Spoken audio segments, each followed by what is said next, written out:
Madalas tanong ng ating mga client kung magkano ba yung kanilang babayaran kung sila ay mag-a-apply ng Fire Safety Evaluation Clearance sa fire station. Yun ang alamin natin sa araw na ito.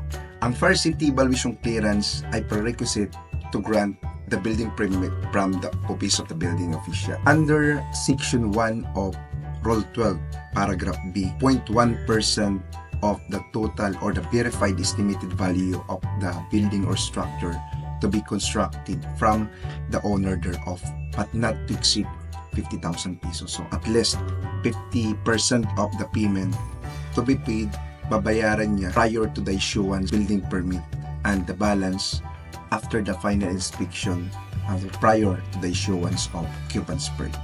Halimbawa, ang total cost ng project is 2.5 million pesos. Ang Fire Code Construction Tax na babayaran ay 2,500 pesos. How about kung ito ay may total project cost na 60 million? So, ang kanyang babayaran lamang po is only the 50,000 pesos. Kasi doon sa provision ng ating Fire Code, kasaad doon na not to exceed 50,000 pesos. So, ngayon, alam niyo na kung magkano yung babayaran nyo kung kayo ay mag-apply doon sa Bureau of Protection ng Fire Safety Evaluation Clearance.